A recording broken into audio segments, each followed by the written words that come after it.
Hello, friend. I'm Hope, and I'm really glad you're here today. Welcome to English with Hope, a calm space for your mind and your heart. In this channel, you don't have to be perfect. You don't have to rush. Here, we learn English slowly. We listen to English gently. No pressure, no stress. And here, you are not alone. Wherever you are in the world, I'm right here with you. So relax your shoulders, take a slow breath, and let's begin. Most people carry more than one dream. Not because they are confused, but because life gave them more than one thing to love. A love for building something with their hands, a pull toward faraway places, a quiet wish to create, to teach, to lead, to explore. For centuries, human beings have stood at this same crossroad, wanting many things, and wondering if wanting so much means something is wrong with them. But here is a gentle truth worth remembering. A mind full of dreams is not a mind that is lost. It is a mind that is alive. And today, we are going to look at this from a wider place. Not to choose which dream is right, but to understand how to hold many dreams and still move forward with peace. By the end of this episode, something in you will feel a little lighter. Not because your list of dreams will be shorter, but because you will finally see that having many dreams was never the real problem. The real struggle was believing you had to carry all of them, all at once, right now. Today, we are going to slow down together. We will look at why so many of us feel stuck when we want too many things. And more importantly, we will find a calm, clear way to move forward without leaving anything behind. This is not about giving anything up. It is about learning how to walk with many dreams instead of standing still under the weight of them. By the time we reach the end, you will understand something simple, but powerful. One step, taken today, is enough. The rest of your dreams are not going anywhere. They are simply waiting for their turn. I want to tell you about my friend Mia. A few years ago, Mia sat across from me at a small table, holding a notebook full of dreams. She wanted to open a small bakery, the kind with warm bread in the window every morning. She wanted to learn to paint, just for herself, with no pressure to be good at it. She wanted to go back to school and study design, something she had wanted since she was young. 3 dreams, all real, all hers, all sitting on the same page. But every time she looked at that page, she felt frozen. Not because she didn't know what she wanted, but because she thought choosing one meant losing the other 2 forever. So she did nothing. Months passed, and the notebook stayed closed on her shelf. Then one day, almost by accident, she signed up for a small weekend baking class. Nothing big, just 2 hours, once a week, learning to shape dough with her hands. I remember seeing her after her 3rd class. Something in the way she stood had changed. Her shoulders were not tight anymore. She looked like someone who could finally breathe, not because painting and design had disappeared from her life. They hadn't. They were still written on that same page, still hers, still waiting. But one dream had finally been given a place to start. And that was enough to change everything. I think about Mia often, not because she solved her whole life in one baking class, but because she showed me something simple. You do not need to carry every dream at once to prove that you love them. You only need to give one of them a little room to begin. Which dream feels the most alive to you today? Not the one you think you should want. Not the one that looks the most impressive to other people. Just the one that, when you think about it, makes something in you lean forward a little. Most of us were taught to choose dreams the way we choose a career path. Logically, carefully, based on what makes sense on paper. But dreams rarely work that way. They are not a straight line you plan out in advance. They are more like a room full of doors. And some mornings, one door simply feels brighter than the others. That brightness is not random. It is often trying to tell you something about where you are right now in your own life. Maybe last year, a different dream would have felt more alive. And maybe next year, another one will call to you instead. This is not a flaw in how you dream. This is simply how dreaming has always worked.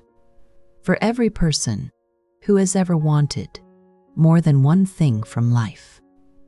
So instead of asking yourself which dream is the most correct choice, try asking a softer question. Which one feels most alive today? Let that be enough for now. You do not need certainty about your whole future. You only need enough light to take one true step forward and trust that the next door will open when it is time. Choosing one dream is not the same as losing the others. This is worth saying slowly, because so many people carry a quiet fear that focus is a kind of goodbye. That once you pick one path, the rest close behind you forever. But think about how life actually works. A person who learns to paint this year has not erased their chance to study design next year. A person who opens a small bakery has not burned the notebook page where travel the world was written. Dreams are not seats at a table where only one person gets to sit down. They are more like seeds, planted at different times, in different seasons of your life. Some seeds you plant today, others you simply hold on to and plant later, when the season is right for them. This is one of the oldest patterns in human life, though we rarely name it clearly. We are allowed to want many things and still move through them, one at a time. Nothing about choosing a beginning point takes away your right to return to everything else you love. In fact, the opposite tends to be true. When you finally give one dream your full attention, you often build the very confidence, skill, and clarity you will need for the next one. Nothing is lost in this process. Something is simply being built, one honest layer at a time. And every dream you are not focusing on yet is still completely yours to come back to. Focus can hold space for everything you love. This might sound strange at first, because focus is usually described as narrowing, as cutting things away, as leaving parts of yourself behind to concentrate on one thing. But there is another way to see it. Think of focus not as a wall that shuts everything else out, but as a container that finally gives one dream enough room to grow. Before that container exists, all your dreams sit together in one crowded space, competing for your attention, none of them getting enough of it to truly take shape. Once you choose to focus, you are not throwing the other dreams away. You are simply making sure one of them finally has enough space to become real. The rest are not forgotten. They are resting, close by, exactly where you left them. This is how so many people who love more than one thing have built full, meaningful lives. Not by pursuing everything at the exact same moment, but by learning to trust that focus and love for many things can exist together. You do not have to choose between being someone who dreams widely and someone who builds deeply.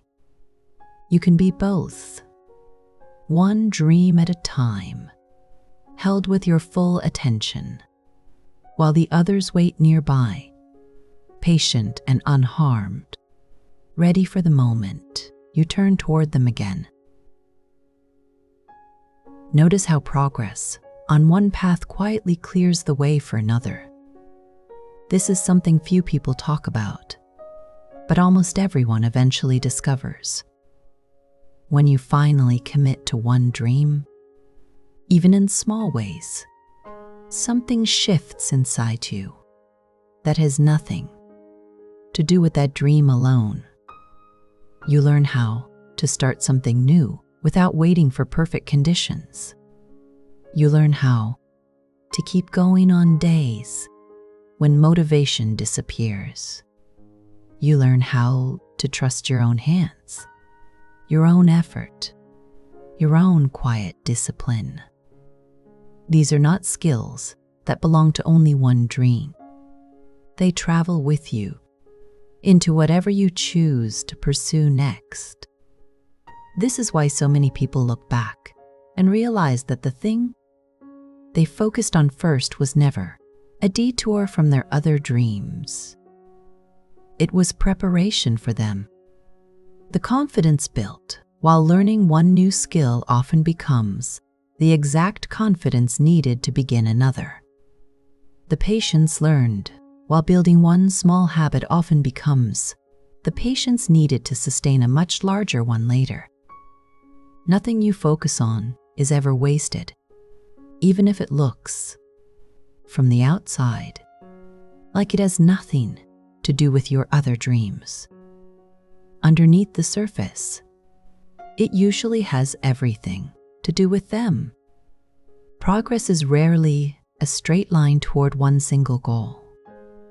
More often, it is a slow clearing of your own path, dream by dream, until walking toward the next one feels far more natural than it ever did before. What could one steady step open up for you this year? Not a giant leap, not a complete transformation, just one honest, steady step, taken again and again, until it becomes something real. There is an old piece of wisdom from the philosopher Lao Tzu that fits perfectly here. He once said that a journey of 1,000 miles begins with a single step. It sounds simple, almost too simple, but there is a deep truth inside it. We tend to imagine our dreams as finished, complete pictures, and then feel discouraged by how far away that picture seems. But no dream ever began as a finished picture. It began as one small, unfinished step, taken by someone who was still uncertain, still learning, still figuring things out along the way. Mia did not begin with a bakery. She began with a Sunday afternoon and a little flower on her hands. You do not need to know your entire future to begin moving toward it. You only need to know what one steady step looks like today. A single class, a single hour set aside each week, a single conversation that finally moves an idea from your mind into the real world. That one step will not complete your dream, but it will open a door that was closed before. And once that door is open, walking further through it becomes far easier than it ever seemed from the outside. Now that we have looked at this from a wider place, let's bring it back down to something you can actually use, starting today. Here are 3 small habits that can help you hold many dreams without feeling pulled apart by them. The first is something we can call the dream jar. Take a piece of paper for each dream you are carrying right now and write just one dream per slip.